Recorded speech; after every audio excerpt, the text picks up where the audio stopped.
ഇന്നത്തെ പ്രധാന വാർത്തകളുമായി ഷാജി കടക്കൽ. ആന്റണി രാജുവിന് MLA സ്ഥാനം നഷ്ടമായി. തിരഞ്ഞെടുപ്പിൽ മത്സരിക്കാനായില്ല. തിരുവനന്തപുരം. തൊണ്ടിമുതൽ നശിപ്പിച്ച കേസിൽ കുറ്റക്കാരനായ ആന്റണി രാജുവിന് നിയമസഭാംഗത്വം നഷ്ടമായി. അയോഗ്യനാക്കി കൊണ്ടുള്ള നിയമസഭാ സെക്രട്ടറി വിജ്ഞാപനം കോടതി ഉത്തരവിന്റെ പകർപ്പ് ലഭിച്ചാൽ ഉടൻ തന്നെ പുറത്തിറക്കും. 3 വർഷത്തേക്ക് നെടുമങ്ങാട് കോടതി ആന്റണി രാജുവിനെ ശിക്ഷിച്ചിരുന്നു. 2 വർഷത്തിൽ കൂടുതൽ ഏതെങ്കിലും കോടതി ശിക്ഷിച്ചാൽ അയോഗ്യനാണെന്നാണ് സുപ്രീം കോടതി നേരത്തെയുള്ള വിധി. ഇതുപ്രകാരം ആന്റണി രാജുവിന്റെ MLA സ്ഥാനം നഷ്ടമാകും. ഇനിയുള്ള 6 വർഷത്തേക്ക് തെരഞ്ഞെടുപ്പിൽ മത്സരിക്കാനാവില്ല. മേൽക്കോടതിയിലേക്ക് പോയ വിധിക്ക് സ്റ്റേ നേടിയാലും അയോഗ്യത നിലനിൽക്കുമെന്നാണ് മറ്റൊരു കാര്യം. Thiruvananthapuram Nedumangad judicial first class magistrate കോടതിയിലാണ് ശിക്ഷ വിധിച്ചത്. 1990 ഏപ്രിൽ 4 തിരുവനന്തപുരം വിമാനത്താവളത്തിൽ ലഹരിമരുന്ന് കേസിൽ പിടിയിലായ ഓസ്ട്രേലിയൻ പൗരനെ ശിക്ഷയിൽ നിന്ന് രക്ഷപ്പെടുത്താൻ തൊണ്ടിയായ അടിവസ്ത്രത്തിൽ കൃത്രിമം കാട്ടിയെന്നാണ് കേസ്. അഭിഭാഷകനായ ആന്റണി രാജു കേസിലെ തൊണ്ടുമുതലായ അടിവസ്ത്രം മാറ്റി നൽകിയതിനെ തുടർന്ന് പ്രതി ശിക്ഷയിൽ നിന്ന് രക്ഷപ്പെട്ടു. അദ്ദേഹത്തിനെതിരെ IPC 120B, 201, 193, 409, 34 എന്നീ വകുപ്പുകളാണ് തെളിഞ്ഞത്.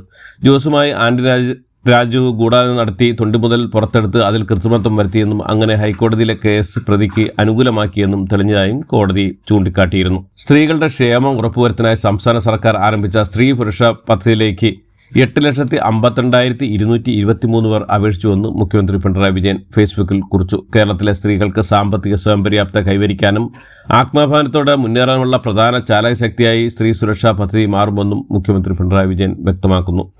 35-നും 60-നും ഇടയിൽ പ്രായമുള്ള യാതൊരു ക്ഷേമ പെൻഷൻ പദ്ധതിയിലും ഉൾപ്പെടില്ലാത്ത അന്ത്യോദയ അന്ന യോജന മുൻഗണനാ വിഭാഗം എന്നിവയിൽ ഉൾപ്പെടുന്ന സ്ത്രീകൾക്കും ട്രാൻസ് വുമൺ വിഭാഗത്തിൽപ്പെട്ടവർക്കും പ്രതിമാസം 1000 രൂപ ലഭ്യമാക്കുന്ന പദ്ധതിയാണിത്. ഇക്കഴിഞ്ഞ ഡിസംബർ 22 മുതലാണ് പദ്ധതിയിലേക്ക് അപേക്ഷകൾ ക്ഷണിച്ചു തുടങ്ങിയത്. മുഖ്യമന്ത്രിയുടെ കുറിപ്പ്. സംസ്ഥാനത്തെ സ്ത്രീകളുടെ ക്ഷേമം ഉറപ്പുവരുത്തുന്ന LDF സർക്കാർ ആരംഭിച്ച സ്ത്രീ സുരക്ഷാ പദ്ധതി വലിയ സ്വീകാര്യത നേടി മുന്നേറുകയാണ്. ഈ ചെറിയ കാലയളവിൽ സ്ത്രീ സുരക്ഷാ പദ്ധതിയിലേക്ക് 8,52,223 പേർ അപേക്ഷിച്ചു വന്നത് സർക്കാർ ഇടപെടലിന് ലഭിച്ച സ്വീകാര്യതയുടെ വൈഫല്യം വെളിവാക്കുന്നു. നാട്ടിൽ ഒരുമയുടെ കഴിഞ്ഞു വന്ന ഇരുവിഭാഗങ്ങൾക്കിടയിൽ കലാപം സൃഷ്ടിക്കാനുള്ള ശ്രമത്തിന്റെ ഭാഗമായി പള്ളിക്കൽ ഏലാപുരം സർപ്പക്കാവിൽ അതിക്രമിച്ചു കയറി വിഗ്രഹവും ക്ഷേത്ര സ്വത്തുക്കളും നശിപ്പിച്ച കേസിൽ പ്രതി പിടിയിലായി. മൈലം പള്ളിക്കൽ മുകളിൽ വീട്ടിൽ രഘുവിനെയാണ് പോലീസ് അറസ്റ്റ് ചെയ്തത്. ഡിസംബർ 21 രാത്രിയിലായിരുന്നു സംഭവം. ക്ഷേത്രത്തിൽ അതിക്രമിച്ചു കടന്ന രഘു കൽവിളക്കുകളും മറ്റ് സാമഗ്രികളും നശിപ്പിച്ചു. ദേവീനടൻ മുൻവശം സ്ഥാപിച്ചിരുന്ന വിളക്കുകൾ മറിച്ചിട്ടു. സർപ്പക്കാവിനുള്ളിൽ സൂക്ഷിച്ചിരുന്ന വിളക്കുകളും ഹരിവിളക്കുകളും ഇളക്കിയിടുകയും ബാലാലയത്തിൽ സൂക്ഷിച്ചിരുന്ന വിഗ്രഹം നീക്കുകയും ചെയ്തു. മതവികാരം വ്രണപ്പെടുത്തണമെന്ന ഉദ്ദേശത്തോടെയായിരുന്നു പ്രതിയുടെ പ്രവർത്തനമെന്ന് പോലീസ് വ്യക്തമാക്കി. കൂടുതൽ കണ്ടെത്തുക, കർശന നടപടികൾ. കൊട്ടാരക്കര DYSP മുകേഷ് V.യുടെ നേതൃത്വം Kottarakkara police station inspector S. Jayakrishnan നേതൃത്വത്തിലുള്ള സംഘമാണ് പ്രതിയെ പിടികൂടിയത്. വിശദമായ ചോദ്യം ചെയ്യലിലൂടെയായിരിക്കും കൂടുതൽ കാര്യങ്ങൾ വ്യക്തമാവുക. പ്രതിയെ സംഭവ സ്ഥലത്ത് എത്തിച്ച് തെളിവെടുക്കും.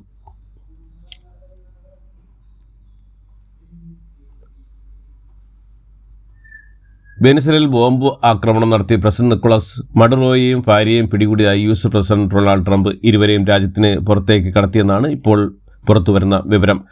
ട്രൂത്ത് സോഷ്യൽ കൂടിയായിരുന്നു ട്രംപിന്റെ സ്ഥിരീകരണം. തലസ്ഥാനമായ കാരക്കാസിൽ ഉൾപ്പെട്ട 7 സ്ഫോടനങ്ങൾ ഉണ്ടായി.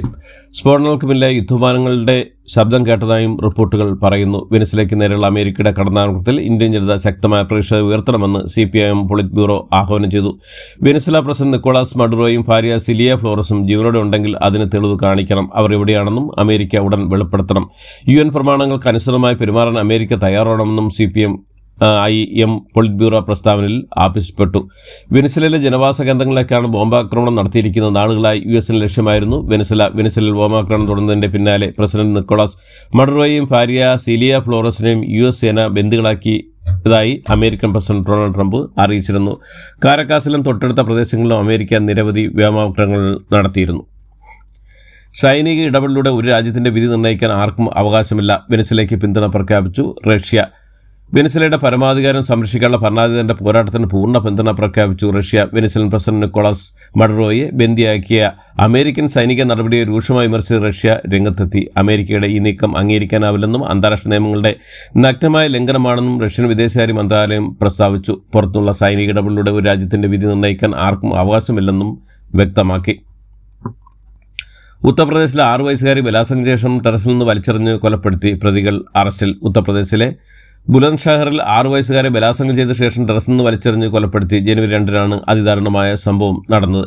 ഗുരുതരമായി പരിക്കേറ്റ കുട്ടിയെ സിക്കന്ദരാബാദിലെ കമ്മ്യൂണിറ്റി ഹെൽത്ത് സെന്ററിൽ എത്തിച്ചെങ്കിലും ഡോക്ടർ മരിച്ചതായി സ്ഥിരീകരിച്ചു. പെൺകുട്ടിയുടെ പിതാവിൻ്റെ പരാതിയിൽ ഭാരതീയ ന്യായ സംഹിത BNS സെക്ഷൻ 70, 103 എന്നിവ പ്രകാരവും പോക്സോ നിയമത്തിലെ 5, 6 എന്നീ സെക്ഷൻ പ്രകാരവും പോലീസ് കേസെടുത്തു. പെൺകുട്ടി താമസിച്ചിരുന്ന കെട്ടിടത്തിൽ താമസക്കാരനായ രാജു, വീരു, കശ്യപ് എന്നിവരാണ് പ്രതികളെന്നും പിതാവ് പരാതിയിൽ പറയുന്നു.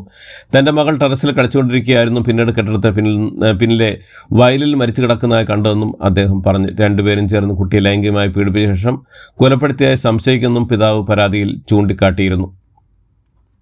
ലീഗിന് കൂടുതൽ സീറ്റ് അർഹതയുണ്ട്. സാദിഖ് അലി തങ്ങൾ നിയമസഭാ തെരഞ്ഞെടുപ്പിൽ കൂടുതൽ സീറ്റ് ചോദിക്കുമെന്നും മുസ്ലിം ലീഗ് എത്ര സീറ്റ് ചോദിക്കണമെന്ന് തീരുമാനിച്ചില്ല. ലീഗിൻ്റെ മണ്ഡലങ്ങളിൽ ലീഗ് തന്നെ മത്സരിക്കുമെന്ന് നേരത്തെ സ്ഥാനാർത്ഥികളെ പ്രഖ്യാപിക്കുന്നു. സാദിഖ് അലി ശിഹാബ് തങ്ങൾ പറഞ്ഞു. കുഞ്ഞാലിക്കുട്ടി തന്നെ ലീഗിനെ തെരഞ്ഞെടുപ്പിൽ നയിക്കും. വെൽഫെയർ പാർട്ടിയുമായി മുന്നണിയുമായി ബന്ധമില്ല, പക്ഷേ വോട്ട് വേണ്ടെന്ന് പറയില്ല. വെള്ളാപ്പള്ളിയെ തൻ്റെ കാറിൽ കയറ്റിയില്ലെന്നും തങ്ങൾ വ്യക്തമാക്കി. തിരഞ്ഞെടുപ്പിൽ 100 സീറ്റ് നേടുമെന്നും അദ്ദേഹം പറഞ്ഞു. വെള്ളാപ്പള്ളിയുടെ പ്രതികരണങ്ങളെല്ലാം തള്ളിക്കളഞ്ഞതാണ് തദ്ദേശ തെരഞ്ഞെടുപ്പ് ഫലം സൂചിപ്പിക്കുമെന്നും അതാണ് സാദിഖ് അലി തങ്ങൾ വ്യക്തമാക്കി. ലീഗിനെ വെള്ളാപ്പള്ളി തിരുത്തേണ്ടതില്ലെന്നും ലീഗ് സഹിഷ്ണുതയും സഹവർത്തിത്വമുള്ള പാർട്ടിയാണെന്നും അദ്ദേഹം കൂട്ടിച്ചേർത്തു. ഇതോടുകൂടി ഇന്നത്തെ വാർത്തകളിലൂടെ അവസാനിക്കുന്നു. എല്ലാവർക്കും നന്ദി, നമസ്കാരം.